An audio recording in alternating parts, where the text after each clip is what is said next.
प्रसाद लाड यांनी उद्धव ठाकरेंना एक गर्भित इशारा दिलाय। उद्धव ठाकरेंचा केजरीवाल होईल असं एक मोठं वक्तव्य प्रसाद लाड यांनी केलंय। दिल्लीचे मुख्यमंत्री असलेले केजरीवाल यांच्यावर सध्या कथित मद्य घोटाळा प्रकरणी कारवाई आणि ते तुरुंगात आहेत आणि उद्धव ठाकरेंचाही तसाच काहीसा प्रकार होईल असा इशारा प्रसाद लाड यांनी दिलेला आहे। बघा, कुठल्याही नेत्यावरती कारवाई होत असताना त्याच्यामागची पार्श्वभूमी, त्याच्यामागची यंत्रणेची तयारी, आम्ही उद्धव ठाकरेसारखे धंदे करणार नाही। एखादा अधिकारी बसवा आणि नेत्या लोकांना जेलमध्ये घालायचा प्रयत्न करा, जे माननीय मुख्यमंत्र्यांनी सांगितलं, ज्यामध्ये गिरीश महाजन, देवेंद्र फडणवीस, मी स्वतः, प्रवीण दरेकर, आशिष शेलार, रणजित नाईक निंबाळकर या सर्वांना जेलमध्ये घालायचा त्यांनी प्रयत्न केला, परंतु ते यशस्वी झाले नाहीत, कारण ते चुकीच्या मार्गाने चालले होते। परंतु ज्या पद्धतीमध्ये केजरीवाल वाचले नाहीत त्या पद्धतीमध्ये हे देखील पुढे वाचणार नाहीत, हे मी तुम्हाला अतिशय गांभीर्याने सांगतो। तर प्रसाद लाड यांनी उद्धव ठाकरेंना हा इशारा दिलेला आहे। तुमचं केजरीवाल होईल असं प्रसाद लाड म्हणालेले आहे। गेल्या अनेक दिवसांपासून भाजप आणि उद्धव ठाकरे यांच्यामध्ये शब्दांच्या फैरी झडतायत, वाग्बाण एकमेकांवर टीकेचे सोडले जात आहेत आणि त्या सगळ्याच्या पार्श्वभूमीवर प्रसाद लाड यांनी एक प्रकारे हा इशारा दिलेला आहे। आणि या संदर्भात शिवसेना ठाकरे गटाच्या उपनेत्या सुषमा अंधारे आपल्यासोबत आहेत। सुषमाताई, काय पहिली प्रतिक्रिया या वक्तव्यावर? मी वक्तव्य ऐकलेलं नाहीये ताई।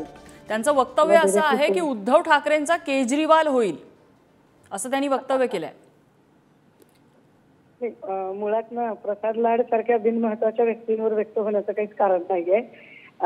इतकी त्यांची पात्रता नाहीये की त्यांच्यावर आम्ही काही कोट्या कराव्यात किंवा त्याच्यावर आम्ही रिॲक्ट व्हावं। त्यामुळे प्रसाद लाड को चलो बख्श दिया। पण गेल्या काही दिवसांमध्ये ज्या पद्धतीने भाजपकडून टीकास्त्र डागली जात आहेत, ठाकरेंकडून टीकास्त्र डागली जात आहेत, कुठं चाललं हे सगळं राजकारण तुमच्या लेखी? नाही, भाजपकडून टीकास्त्र म्हणजे काय आहे, भाजपच्या सगळ्या गँगला एक नक्की लक्षात आलंय की निवडणुका त्यांच्या हातातनं गेलेल्या आहेत। सध्या महाराष्ट्रातलं जर वातावरण बघितलं तर सगळे बिथरलेले आहेत। त्यामुळे फडणवीसांना काल काहीतरी कुठल्या तरी वाहिनीवर त्यांनी गौप्यस्फोट असं म्हणत काहीतरी अशीच एक काय म्हणता येईल, एक छोटीशी फटाका सोडायचा प्रयत्न केला। ह्या सगळ्या गोष्टी निवडणुका हातातनं गेलेल्या आहेत। ज्या लोकांना बेरोजगारी, महागाई, महिला सुरक्षा, शेतमालाला योग्य भाव या मुद्द्यांवर बोलता येत नाही, ते लोक असे फडतूस उद्योग करत राहतात। आणि मला असं वाटतं की ते लाडबीड ही जी माणसं आहेत ना, हे सगळे स्वतःची न्यूसन्स व्हॅल्यू क्रिएट करण्याचा अत्यंत केविलवाना प्रयत्न करतात। आपण त्यांच्याबद्दल अपार करुणा व्यक्त करावी, याच्या पलीकडे काही नाही। देवेंद्र फडणवीसांचा तुम्ही उल्लेख केला, त्यांचंच वक्तव्य बॉडी बॅग घोटाळ्या प्रकरणी मला वाटतं त्यांनी ते केलेलं होतं की सत्ता आली की या संदर्भात मोठी कारवाई होईल। कारवाईला आता सुरुवात झालेली आहे। फडणवीसांना जर खरंच कारवाई करायची इच्छा असेल आणि ग्रह खातं वापरायचंच असेल तर केतन तिरोडकरचा जो व्हिडिओ फिरतोय त्याचं काय करणार आहात ते म्हणावं आधी। केतन तिरोडकर जो जाहीरपणाने सांगतोय की मला सपोर्ट करा नाहीतर अटक करा, पण मी सांगतोय त्या ठिकाणी छापेमारी झाली पाहिजे, तो जे सांगतोय। आणि 8 महिन्यापासून देवेंद्रजी आम्हाला भूलथापा देत आहेत आणि सांगतायत की लवकरच आम्ही ड्रग्ज प्रकरणातला बाहेर निघणार आहे। बरं, व्हिडिओ करून सांगतोय, त्यावर कधी बोलणार आहात? या कारवाया आधी करा। महाराष्ट्रातल्या महिला अत्याचारांचा आम्ही व्हाईट पेपर तुम्हाला मागतोय, तो व्हाईट पेपर तुम्ही कधी देणार आहात ते सांगा।